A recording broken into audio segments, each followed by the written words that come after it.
Hoy es un evento inusual, amigas y amigos, porque vamos a decir en qué fecha estamos grabando. Estamos grabando el martes 22 de abril y ya voy a explicar por qué. También mencionaré que mi corbata negra lo es porque ayer se nos adelantó Jorge Bergoglio, Francisco, en el nombre escogido para su papado, un hombre que sabía de la misericordia, que era amigo de la gente, de resolver problemas. Para lo que fuera, era un biólogo, un químico, perdón, que entendía muy bien una serie de problemas, pero fue un ser humano que yo admiro mucho, 10 años mayor que yo, por cierto, pero se nos adelantó y mi corbata negra está refiriéndose a ese evento. La otra cosa que quería hacer, y en eso va a ser inusual, es cómo el tema de los aranceles ha sido tratado en Economía y Sociedad. En 2007 hay un programa que se llama Dos Economistas Positivos.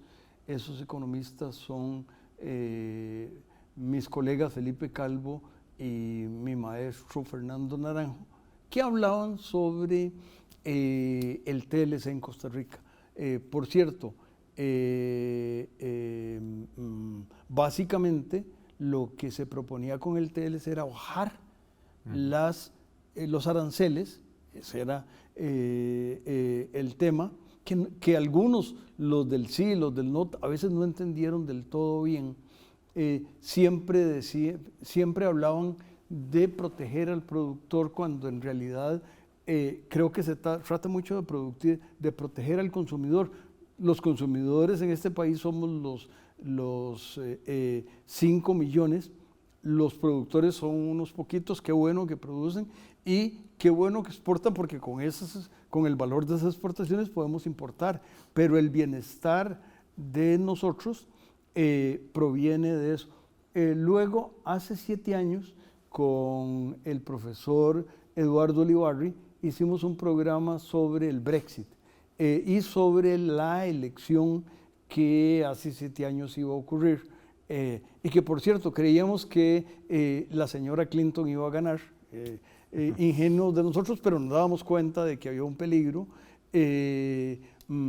Hubiera sido muy lindo que Estados Unidos tuviera una señora presidente, porque creo que además es una mujer muy inteligente, pero la historia es la historia, y entonces quiero referir a ese tema.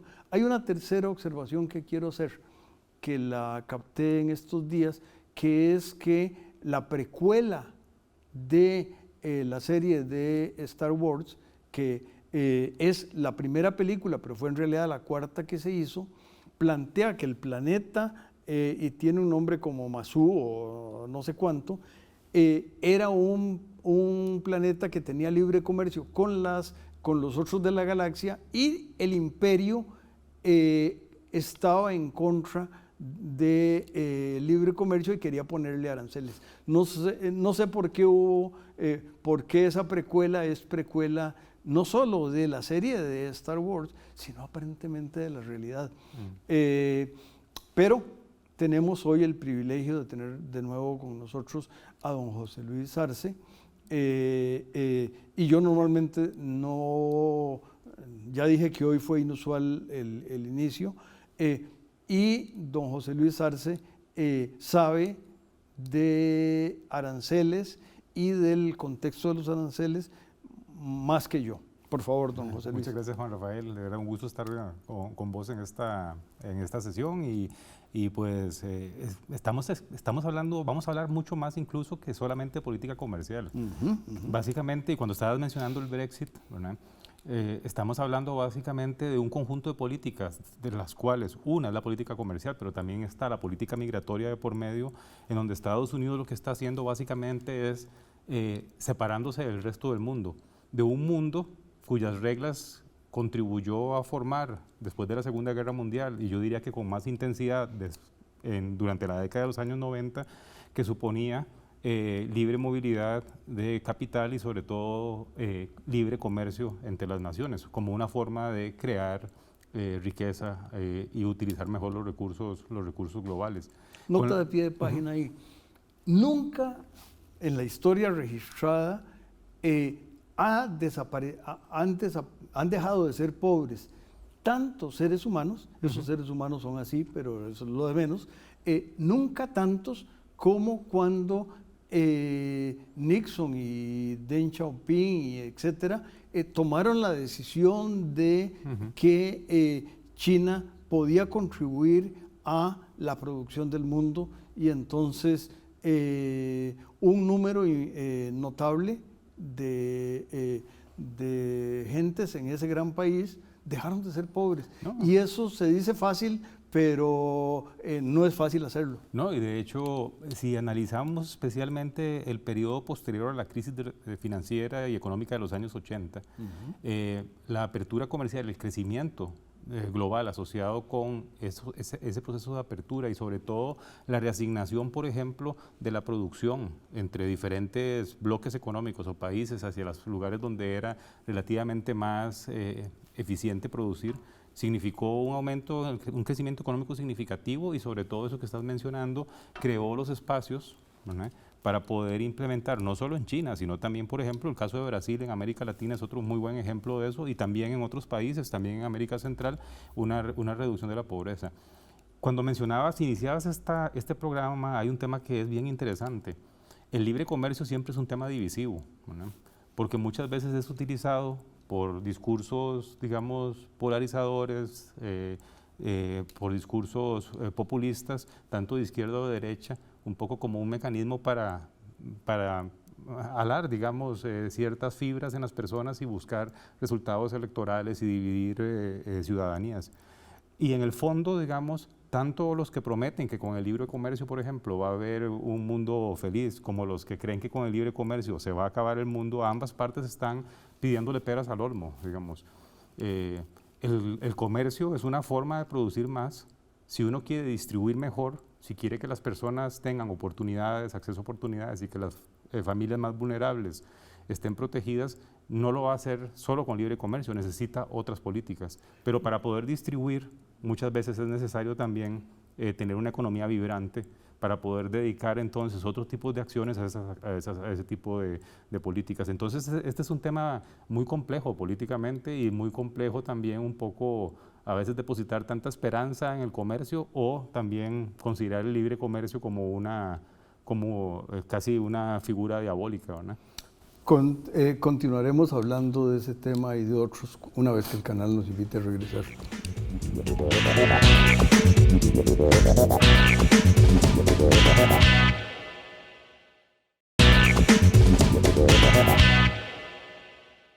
Continuamos, amigas y amigos, conversando con el profesor José Luis Arce. Y por cierto, además de profesor que fue el posgrado que yo encabezaba, lo fue también de la Escuela de Economía, y creo que todavía a ratos lo es, y lo es de una universidad, de varias universidades, y además tiene una firma que se llama FCS, que para aquellos que puedan, que les interese, pues pueden suscribirse a las reuniones mensuales, pero no daré más detalles porque si no nos cobran el espacio comercial y no podemos ni don José Luis ni yo pagarlo, pero esa claridad de explicación que don José Luis posee es muy valiosa, y Uno de los temas que quería preguntarle al profesor es cómo es eso de los aranceles. ¿Qué son? ¿Son impuestos? ¿No son impuestos? Claro. ¿Qué es la historia de los aranceles? Los aranceles son impuestos sobre los bienes que los países importan, básicamente.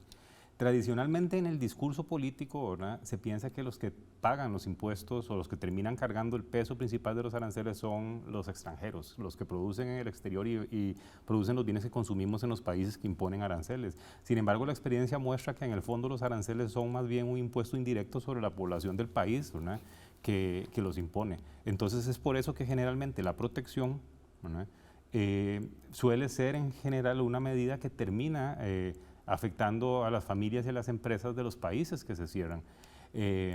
Cuando el alza de aranceles es de la magnitud y de la velocidad y sobre todo de lo caótico que ha sido la política arancelaria que ha implementado Trump en su segunda administración, eso lo que anticipa es una enorme transferencia de recursos, una enorme carga tributaria adicional para las familias, una reducción muy importante del ingreso de los hogares, probablemente costos de producción más altos para los productores locales, que es una contradicción con el objetivo que tiene generalmente la política arancelaria, que es incentivar la producción doméstica, y en general va a dejar más pobre, digamos, al país y a las personas que habitan el país que impone los aranceles. Y ese es un poco el riesgo de ese aislamiento que Estados Unidos está básicamente implementando con ese tipo de políticas comerciales. Es separarse del mundo que justamente había ayudado a construir y que le había beneficiado desde el punto de vista de poder dedicar sus recursos, ¿verdad?, hacia actividades mucho más productivas como los servicios y un poco tratar por algún momento de olvidarse de esa obsesión que tienen algunos políticos, especialmente con las mercancías y los balances comerciales como signos de bienestar de los países, ¿verdad? Dos ejemplos, don José Luis, voy a aprovechar para dar. Uno es la producción de los pistones de automóvil. La mezcla de aluminio y otro mineral se hace en Tennessee y hay que mandarlo a hacer lineecitas de aluminio a Canadá. Entonces, y una vez que están listos, tendrían que ir a México. México no le cobra a los bienes que vienen de Canadá. Estados Unidos sí le cobra lo que viene de Canadá y Canadá le va a cobrar a lo que viene de Estados Unidos. Esos productos se van a México. En México se hacen la integración del aluminio y se manda a un lugar cerca de los Grandes Lagos en Estados Unidos donde los pistones se arman. Como cruzó las fronteras 2 veces, esa carga ocurría de manera notable. Y entonces, ¿qué es lo que pasa? Que los automóviles, para todos los que compren automóviles de la marca estadounidense que usa esos pistones, van a ser más caros. El otro ejemplo que quería dar es el ejemplo del teléfono iPhone, que se manufactura en Asia y por ende, pero resulta que del valor de un iPhone, algo así, son datos de hace unos 10 años, algo así como el 60% del valor del iPhone provienen de la tecnología de hacerlo. Y esa tecnología es en Estados Unidos donde se desarrollaba. Entonces, cierto que el plástico y otras cosas se ensamblaban fuera de Estados Unidos, pero el 60% lo hacían gente que tenía salarios más altos que los que tenían los granjeros o los mineros o los que trabajan en las fábricas de Estados Unidos. Entonces, No tienes- entender eso no parece muy complicado. No, y es justamente parte de lo complejo de esta situación. Has dado 3 ejemplos que son muy importantes. En primer lugar, por ejemplo, el hecho de que si bien Estados Unidos tiene un déficit comercial muy grande en mercancías, tiene un enorme superávit en servicios, que son mucho más productivos, ¿verdad? Hay mucho más productividad y generan un mayor ingreso, es decir, beneficia a la población. Pretender, por ejemplo, traer industrializar otra vez un país, y más es industrializar un país, una economía avanzada como los Estados Unidos, es el equivalente a pretender bajar los niveles de vida de las personas para poder hacer rentable nuevamente producir, por ejemplo, automóviles en un país que está produciendo cosas con mucho más valor agregado y que incrementa el bienestar de las personas. Entonces, eso no tiene sentido. El ejemplo de México, Canadá y Estados Unidos también es muy interesante, porque con NAFTA, digamos, con el Tratado de Libre Comercio entre esos 3 países, un poco la lógica era quitar las fronteras para las mercancías y los insumos, justamente pensando en aprovechar las ventajas comparativas de alguna manera.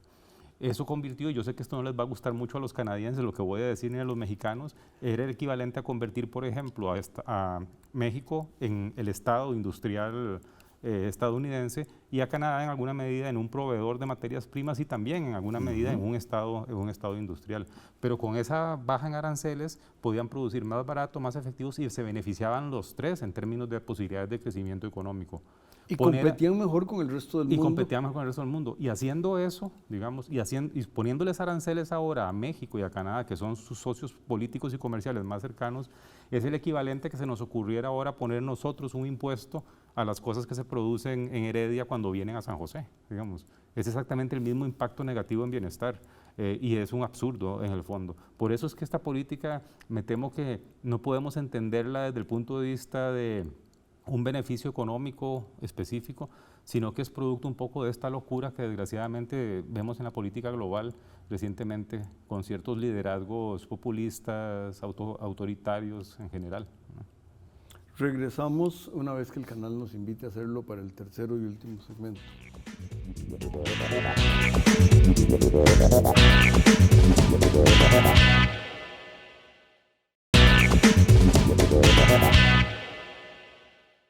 En este tercer segmento le voy a hacer, don José Luis, la canallada de pedirle que nos diga un poquito qué imagina que va a pasar o qué sus análisis y sus modelos predicen. Y por cierto, dije la fecha en que estamos grabando porque hay un señor por ahí que en la mañana se le ocurre una cosa y en la tarde la quita o dice otra peor y la mañana siguiente inventa otra cosa. Es decir, si hay una cosa que es evidente ahora es que la impredictibilidad, bueno, lo dije mal, es la comida de todos los días. Bueno, justamente ese es uno de los efectos más adversos que tiene esta situación, es la incertidumbre. La incertidumbre asociada con la política comercial estadounidense se ha elevado a niveles estratosféricos y eso tiene impacto sobre la inversión y las decisiones de producción.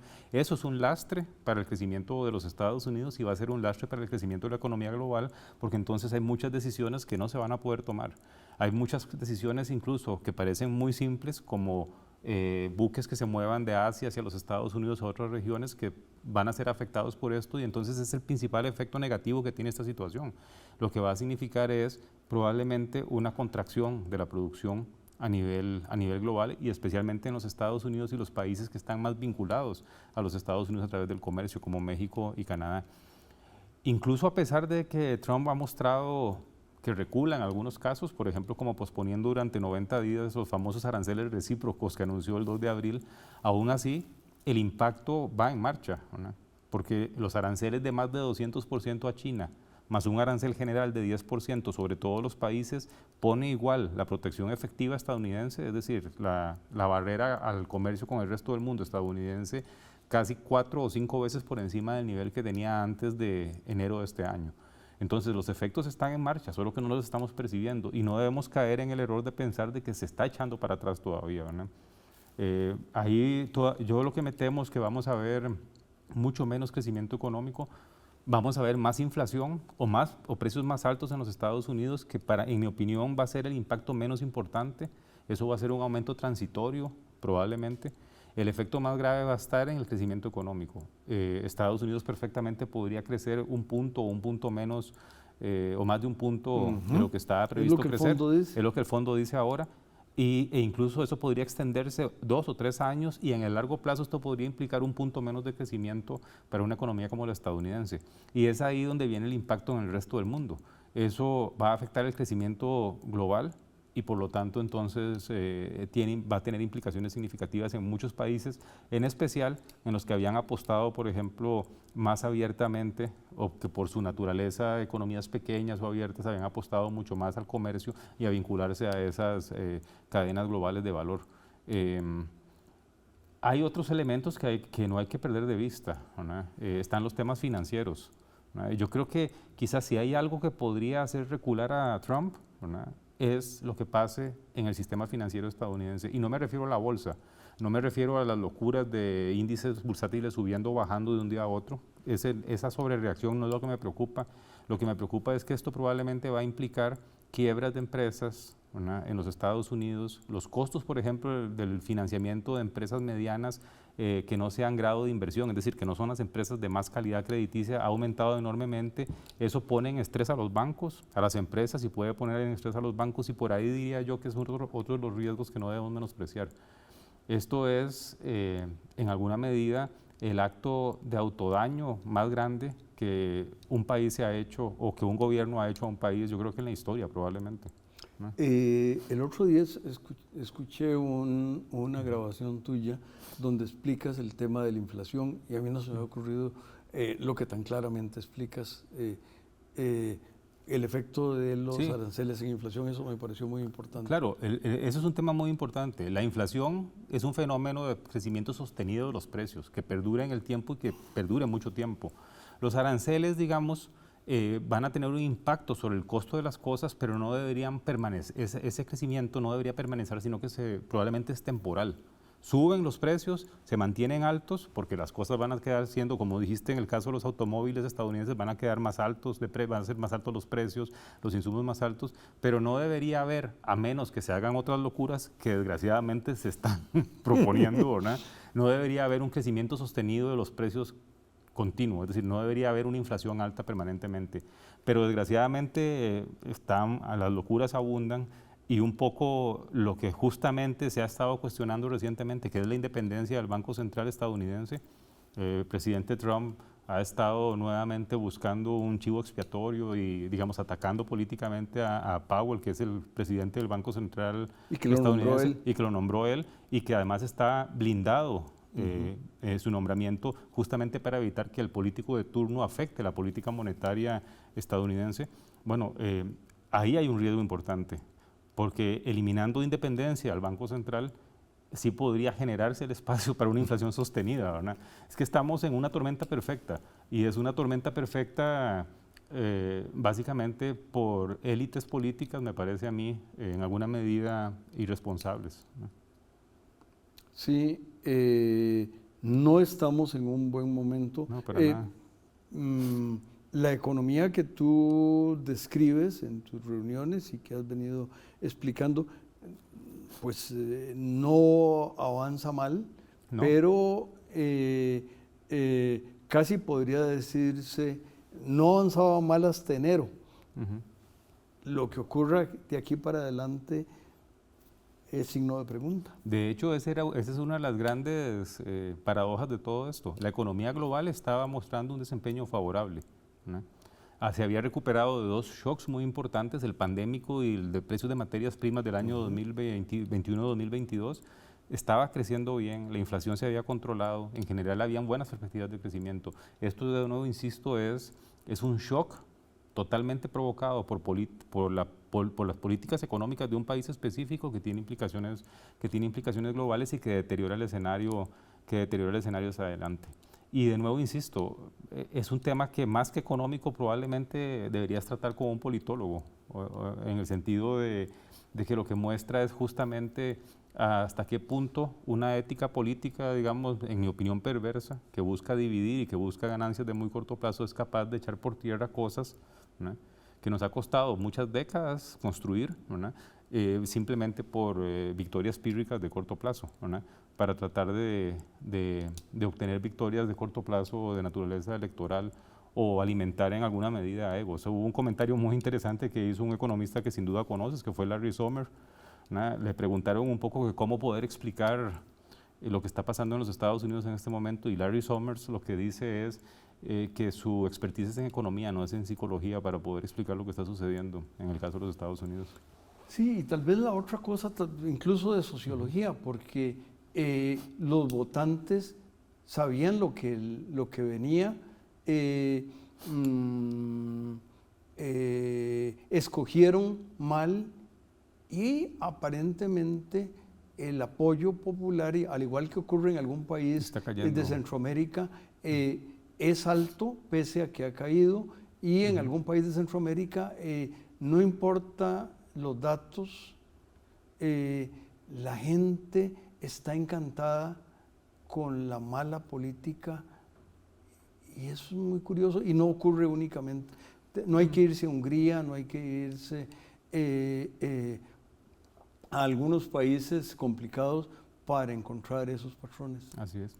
Y desgraciadamente lo estamos viendo ahora en economías grandes, muy importantes a nivel global. Ese deterioro de las condiciones políticas creo que es probablemente el efecto más negativo que vamos a ver los próximos años. Gracias, don José Luis, y a las amigas y amigos los invitamos a que se queden con los espléndidos programas de 15 UCR. Gracias de nuevo.